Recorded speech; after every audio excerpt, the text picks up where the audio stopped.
नमस्कार दोस्तों।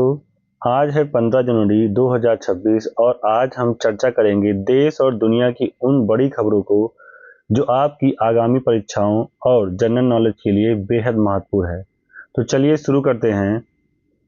पहली न्यूज़ है 78वां भारतीय सेना दिवस से संबंधित। तो खबर क्या है कि भारत आज अपना 78वां सेना दिवस मना रहा है। इससे महत्वपूर्ण तथ्य ये है कि यह दिन 15 जनवरी 1949 को फील्ड मार्शल के.एम. करियप्पा को भारतीय सेना के पहले कमांडर इन चीफ बनने के उपलक्ष्य में मनाया जाता है। तो 2026 की क्या अपडेट है इसमें करें। इस साल की मुख्य सेना परेड का आयोजन क्षेत्र विशिष्ट गौरव को बढ़ावा देने के लिए दिल्ली से बाहर एक विशेष कमांड मुख्यालय में किया गया है।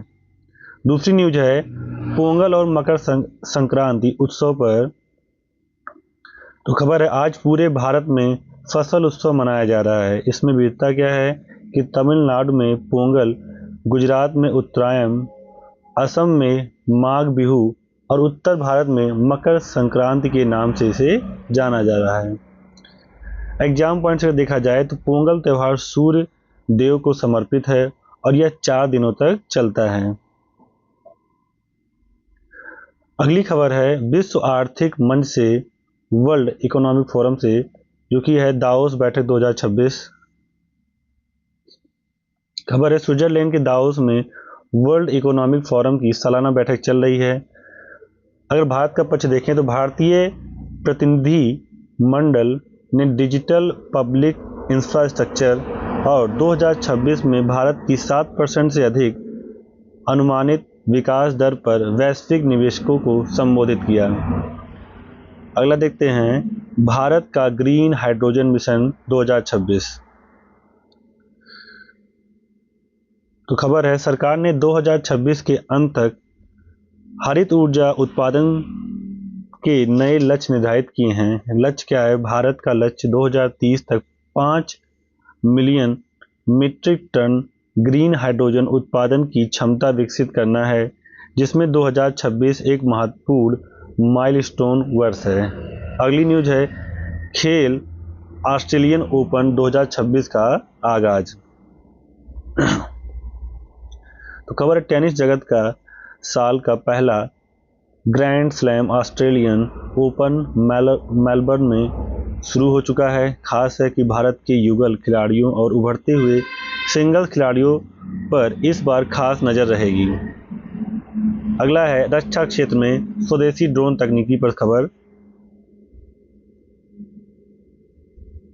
तो खबर है कि रक्षा मंत्रालय ने भारतीय सेना के लिए मेक इन इंडिया के तहत 500 से अधिक स्वदेशी सर्विलांस ड्रोन को खरीद की मंजूरी दे दी है। उद्देश्य है वास्तविक नियंत्रण रेखा मतलब एलएसी पर निगरानी को पूरी तरह से डिजिटल और एआई पर आधारित बनाना। अगली खबर है राष्ट्रीय स्टार्टअप दिवस की पूर्व संध्या, जो कि है 16 जनवरी। तो खबर यह है कि कल 16 जनवरी को राष्ट्रीय स्टार्टअप दिवस है, जिसके लिए वाणिज्य मंत्रालय ने आज से ही विशेष कार्यक्रमों की शुरुआत की है। तथ्य क्या है कि भारत दुनिया का तीसरा सबसे बड़ा स्टार्टअप इकोसिस्टम बन चुका है। 2026 में सरकार डीप टेक स्टार्टअप के लिए नई फंडिंग स्कीम लॉन्च कर रही है। अगली खबर है ऑपरेशन शक्ति को लेकर। तो आंतरिक सुरक्षा अपडेट खबर, गृह मंत्रालय ने आज सीमावर्ती क्षेत्रों में सुरक्षा बुनियादी ढांचे को मजबूत करने के लिए वाइब्रेंट विलेज प्रोग्राम के दूसरे चरण की समीक्षा की। लक्ष्य क्या है कि 2026 तक चीन सीमा से लगे गांवों में 100% सड़क कनेक्टिविटी और बिजली पहुंचाना। अगली न्यूज है भारत यूएई व्यापक आर्थिक साझेदारी। तो खबर आज भारत और यूएई के बीच द्विपक्षीय व्यापार समझौते के 2 साल पूरे होने पर नई व्यापारिक घोषणाएं हुई है। महत्व है दोनों देशों ने 2026 तक गैर तेल व्यापार को $100 बिलियन तक ले जाने का लक्ष्य रखा है। और अब कुछ अन्य न्यूज देख लेते हैं जो कि वन लाइनर है। इसरो से संबंधित है। अगले चंद्र मिशन की तैयारी के लिए नए रोवर प्रोटोटाइप का परीक्षण सफल रहा। बैंकिंग से न्यूज है आरबीआई ने डिजिटल करेंसी के ऑफलाइन ट्रांजैक्शन के लिए नए सुरक्षा मानक जारी किए हैं। पुरस्कार से संबंधित देखें तो आज शाम को कला और साहित्य के क्षेत्र में विशेष योगदान के लिए कुछ राज्य स्तरीय सम्मानों की घोषणा की जा सकती है। और आज के इतिहास की बात करें तो 15 जनवरी 1759 में लंदन में ब्रिटिश म्यूजियम की स्थापना हुई थी। और अगली खबर है 15 जनवरी 1934 में बिहार और नेपाल में विनाशकारी भूकंप आया था। ये इतिहास का एक काला दिन है। अब बात कर लेते हैं एमसीक्यू की। तो पहला एमसीक्यू है, भारत हर साल सेना दिवस कब मनाता है? तो ऑप्शन ए है 26 जनवरी, बी 15 अगस्त और सी 15 जनवरी और डी है 16 दिसंबर। तो बताइए कौन सा ऑप्शन सही है इसमें? तो ऑप्शन सी करेक्ट है, 15 जनवरी।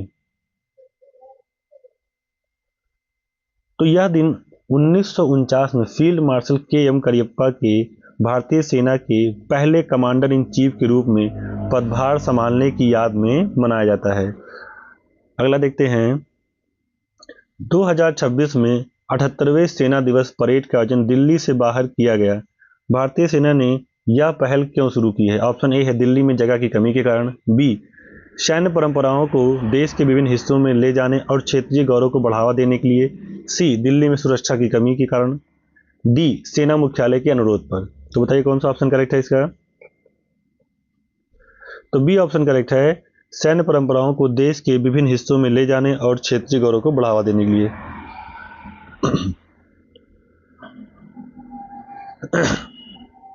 अगला है, तमिलनाडु में 15 जनवरी को मनाए जाने वाले फसल उत्सव का नाम क्या है? माघ बिहू, बी मकर संक्रांति, सी उत्तरायण, डी पोंगल।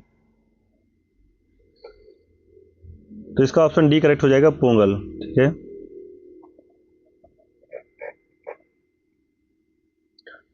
तो 15 जनवरी को भारत के विभिन्न हिस्सों में अलग अलग नाम से फसल उत्सव मनाए जाते हैं। तमिलनाडु में इसे कहते हैं पोंगल। अगला है, 15 जनवरी 2026 को चर्चा में रहे विश्व आर्थिक मंच की वार्षिक बैठक किस शहर में आयोजित की जा रही है? ए है नई Delhi, B Davos, C Geneva, D New York. तो बताइए कौन सा ऑप्शन करेक्ट है?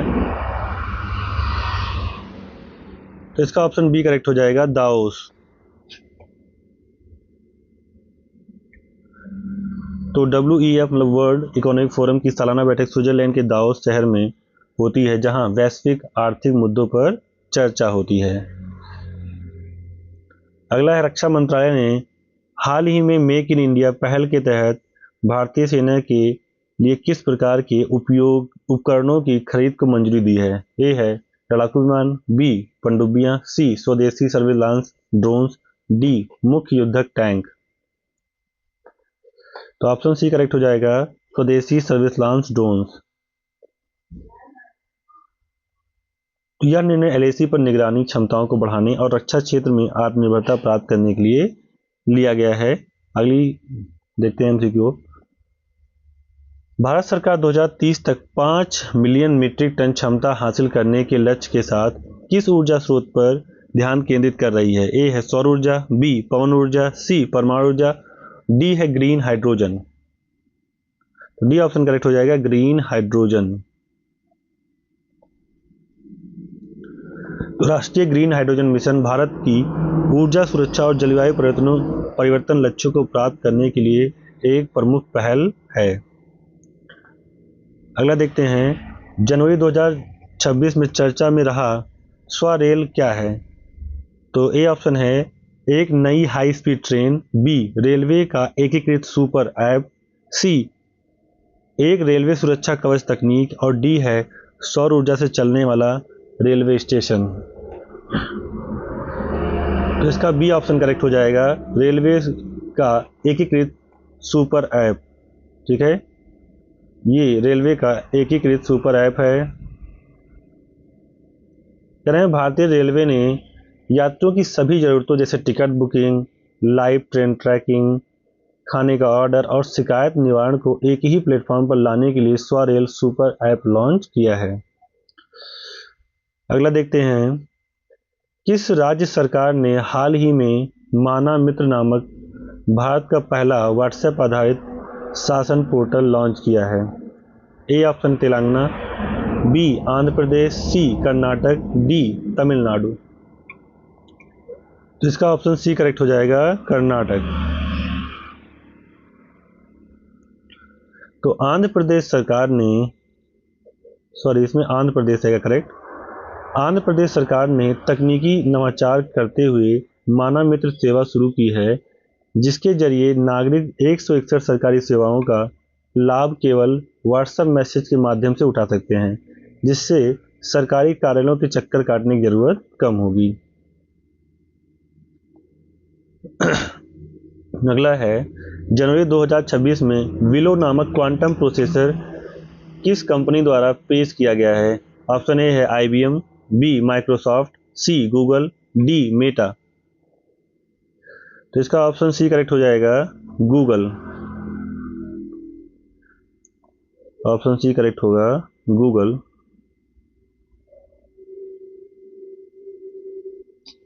तो गूगल ने विलो नामक एक नया क्वांटम चिप विकसित किया है। यह चिप जटिल से जटिल गणनाओं को कुछ ही सेकंड में करने की क्षमता रखती है, जिसे दुनिया के सबसे शक्तिशाली सुपर कंप्यूटर करने में हजारों साल लेते हैं। अगला है, हाल ही में किस देश ने मृत्यु दंड को पूरी तरह से समाप्त करने का ऐतिहासिक निर्णय लिया है? Option A Zimbabwe, B Nigeria, C Brazil, D Myanmar. तो इसका ऑप्शन ए करेक्ट हो जाएगा, जिम्बाब्वे। तो जिम्बाब्वे की संसद ने जनवरी 2026 में मृत्यु दंड को समाप्त करने वाला कानून पारित किया है। अब वहां फांसी की सजा को आजीवन कारावास में बदल दिया गया है, जो मानव अधिकारों की दिशा में एक बड़ा कदम माना जा रहा है। अगला है, नशा मुक्त भारत अभियान के तहत जनवरी 2026 में किस आयु वर्ग पर विशेष ध्यान केंद्रित किया जा रहा है? ए है 50 वर्ष से ऊपर के नागरिक, बी स्कूलों और कॉलेजों के छात्र, सी केवल ग्रामीण श्रमिक, डी सरकारी कर्मचारी। तो इसका बी ऑप्शन सही हो जाएगा, स्कूल और कॉलेज के छात्र या युवा। तो सामाजिक न्याय और अधिकारिता मंत्रालय ने युवाओं के बीच बढ़ती नशीली दवाओं की लत को रोकने के लिए जनवरी 2026 में विकसित भारत नशा मुक्त भारत पहल के तहत शैक्षणिक संस्थानों में व्यापक जागरूकता अभियान शुरू किया है। अगला है, DRDO द्वारा हाल ही में परीक्षित नाग MK2 किस प्रकार की मिसाइल है? ऑप्शन ए है सतह से हवा में मार करने वाली मिसाइल, बी है एंटी शिप मिसाइल, सी एंटी टैंक गाइडेड मिसाइल और डी है बैलिस्टिक मिसाइल। तो बताइए कौन सा ऑप्शन सही है इसमें? तो इसका ऑप्शन सी करेक्ट हो जाएगा, एंटी टैंक गाइडेड मिसाइल। तो नाग MK2 एक स्वदेशी एंटी टैंक मिसाइल है, जिसे दागो और भूल जाओ के सिद्धांत पर बनाया गया है। यह अत्यधिक आधुनिक इंफ्रारेड सीकर से लैस है, जो दुश्मन के टैंकों को दिन और रात दोनों के समय ट्रैक कर सकती है। अगला है, स्वच्छ सर्वेक्षण 2025-26 के नवीनतम आंकड़ों के अनुसार भारत का कौन सा शहर सुपर स्वच्छ श्रेणी में शीर्ष पर बना हुआ है? ऑप्शन ए है सूरत, बी इंदौर, सी नवी मुंबई, डी चंडीगढ़। तो ऑप्शन इसका बी करेक्ट हो जाएगा, इंदौर। तो मध्य प्रदेश का इंदौर शहर कचरा प्रबंधन, शून्य अपशिष्ट और स्वच्छता में अपने नवाचारों के कारण लगातार अपनी शीर्ष रैंकिंग बनाए हुए है। अगला है, आलम वन्य जीव अभयारण्य जहां हाल ही में तितलियों की भारी विविधता देखी गई, किस राज्य में है? ऑप्शन ए है केरल, बी ओडिशा, सी असम, डी गुजरात। तो इसका ऑप्शन ए करेक्ट हो जाएगा, केरल।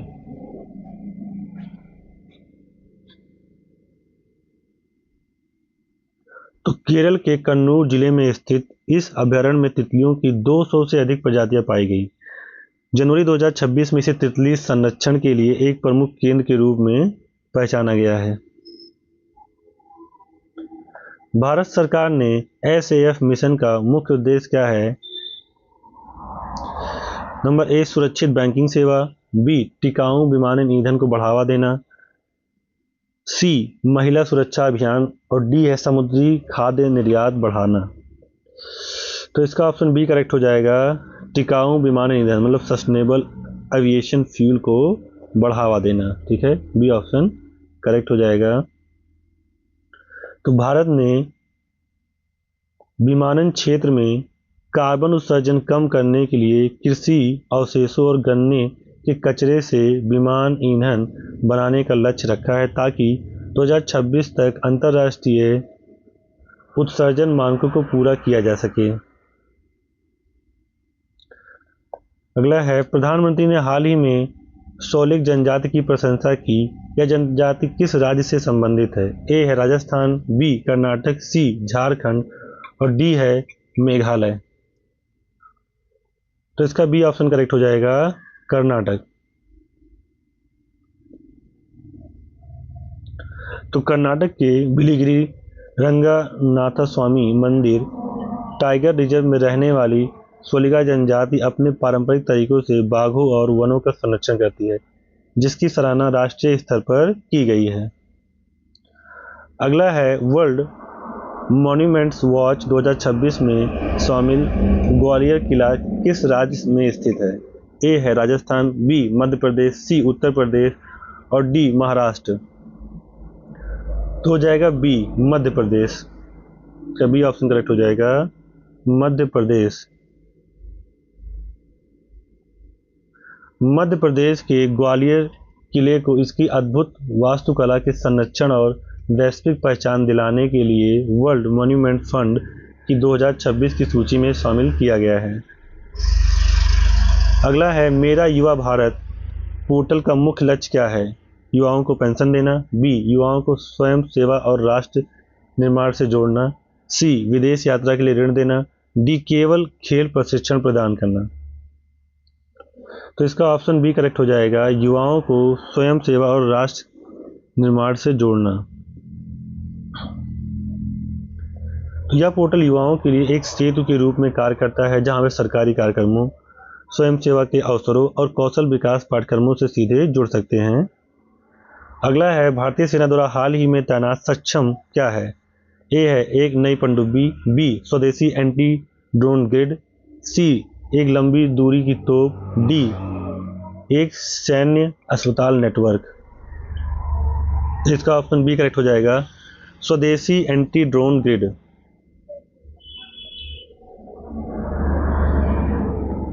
तो सक्षम एक अत्याधुनिक स्वदेशी तकनीकी है जो दुश्मन के ड्रोनों का पता लगाने और उन्हें निष्क्रिय करने के लिए सीमावर्ती क्षेत्रों में तैनात की गई है। इसे इकोनॉमिक एक्सप्लोसिव लिमिटेड ने विकसित किया है। अगला है, पांगसाउ दर्रा अंतर्राष्ट्रीय उत्सव भारत के किस राज्य में आयोजित किया जाता है? Number A Sikkim, B Arunachal Pradesh, C Nagaland, D Manipur. तो बताइए कौन सा ऑप्शन करेक्ट है इसमें? तो इसका बी ऑप्शन करेक्ट है, अरुणाचल प्रदेश। यह उत्सव अरुणाचल प्रदेश के चांगलांग जिले में भारत म्यांमार सीमा पर मनाया जाता है। जनवरी 2026 में इसका आयोजन सीमा पार सांस्कृतिक आदान प्रदान और पर्यटन को बढ़ावा देने के लिए किया गया। तो ये थे आज के मुख्य करंट अफेयर्स। अगर आपको यह जानकारी पसंद आई हो तो वीडियो को लाइक करें और डेली अपडेट्स के लिए हमारे चैनल को सब्सक्राइब करें। इसकी PDF के लिए नीचे दिए गए लिंक पर जा सकते हैं। धन्यवाद।